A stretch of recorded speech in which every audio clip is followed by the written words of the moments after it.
ever since this operation began, there have been many questions, and we've been among those asking them.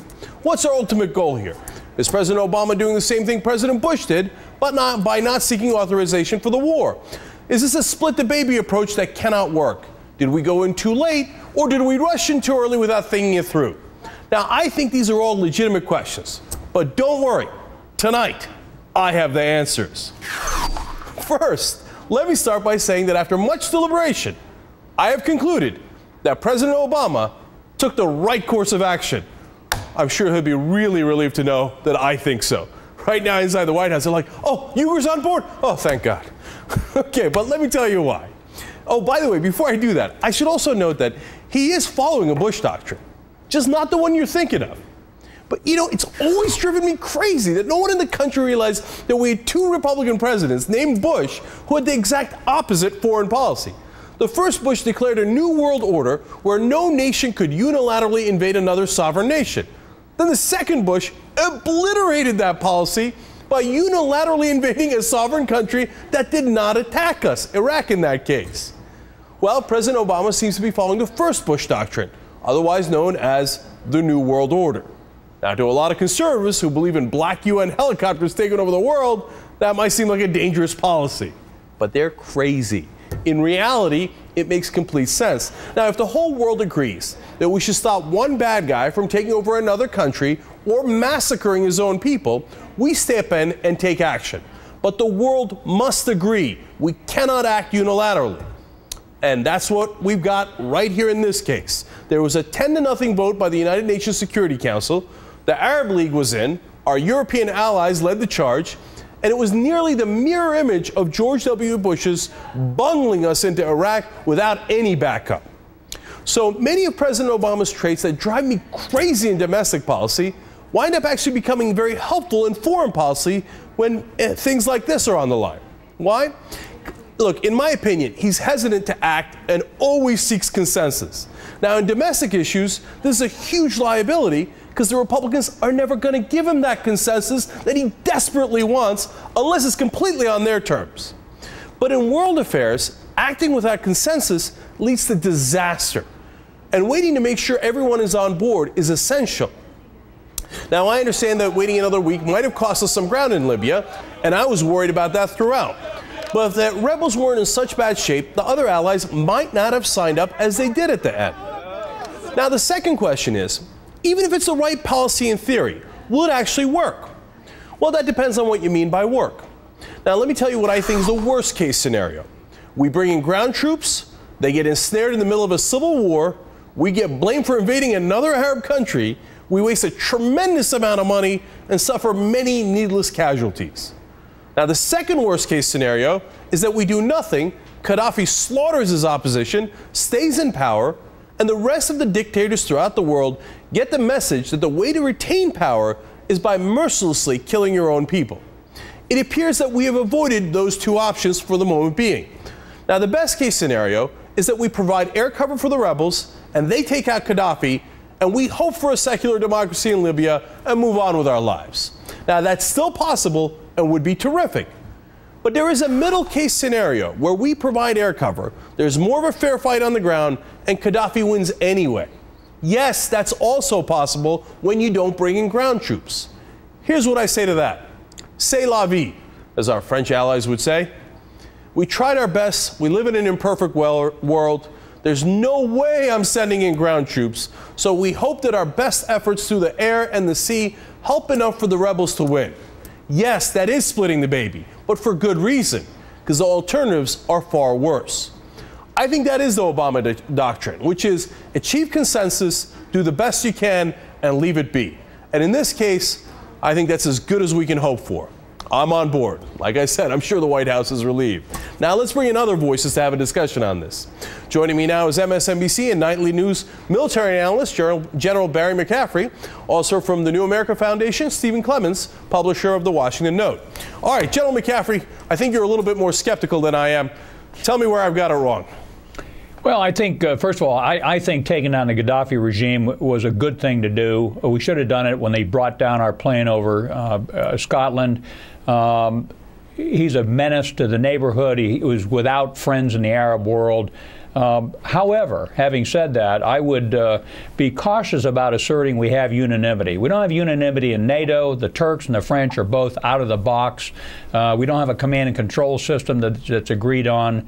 We don't know an end state. The Arab endorsement of our efforts was hardly robust. I mean, we got 6 Qatari aircraft maybe headed to the Mediterranean right now, and that's about it. So, you know, I'm a little bit concerned about us trumpeting. The first Gulf War, we had an Egyptian corps, a Syrian corps, a Saudi division. We had all sorts of involvement by the Arab community to take down Saddam. So I don't think we do have a coalition. Then finally, I think, look, at the end of the day, if we wanted to go in there, you got to make it come out right. We should never commit American military power unless we win our objectives in the end. The no-fly zone is a political gesture of no value. If we're going to use air power, we got to use it to bust up Gaddafi's military center of gravity, which is his armor. Right now, they're murdering hundreds of civilians, and we're not fulfilling the UN mandate if we let that happen. All right, I just want to clarify. The French, of course, are on board. The Turks are not. They, of course, also have significant financial interests in Libya. The French are not on board. They do not want NATO involved as a command and control for this second phase of the operation, and we step out of it. The French are not joining consensus. Well, I thought they're the ones that pushed for the no-fly zone in the first place. Well, they did. They'd like to see it continue, not as a NATO operation, which they're always trying to undermine, but continue with a political committee meeting in Paris that would govern the war. So the Turks are even farther out of the box. Right. They're just not for a NATO operation.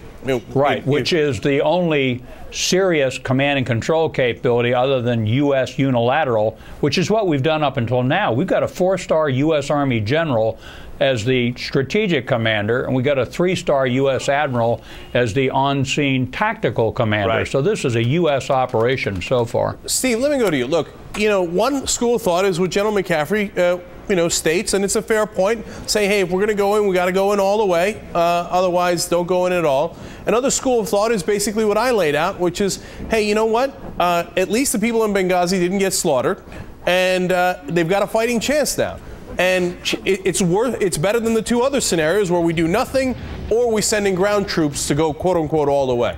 What do you think? I think you hit the nail on the head. I'm so proud of you. You've become a progressive realist. Joined my corner of the foreign policy debate. You know, some years ago, I helped commission a book called America and the World: Conversations on the Future of U.S. Foreign Policy with Spig Brzezinski and Brent Scowcroft and David Ignatius. And they essentially would have come out where you did. Is it, you know, America is about trying to achieve great and good things, but at the end of the day, you've got to make sure the stock of power that you have to address other matters in core national interests remains strong. One of the things that I worry about Libya, despite wanting to protect the people, is that the quality of opposition in Libya certainly isn't what we saw in Egypt. Egypt is a vital national interest to the United States. It's the 900-pound gorilla, but right now our bandwidth is pretty much stretched with what's going on in Libya. I was talking to some senior White House officials today who said that Barack Obama is absolutely committed to a very disciplined handoff of what's going on there. And to some degree, he's already baked in the c'est la vie comment, because we don't know how this is going to come out. Gaddafi could be gone tomorrow, or he could still be there years from now.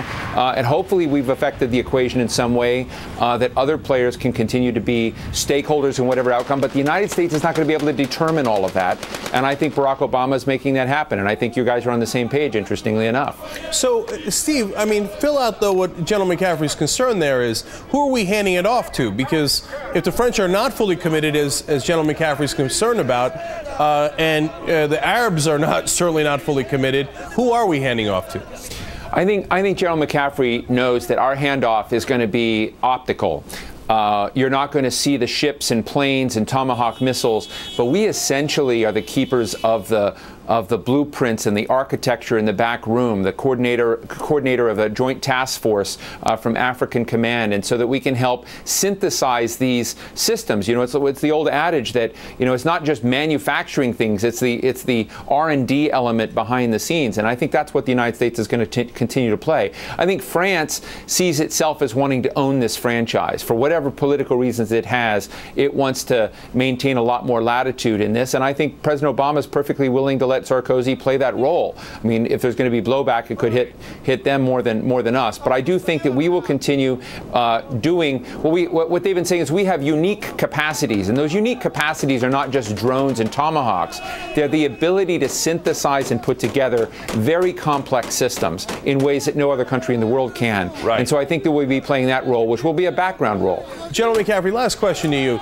If it turns out that the rebels do take out Gaddafi at some point, now we've spent a lot of money doing this, we lost a jet, et cetera, and it has downsides. But if all that comes to fruition, is it a win for us?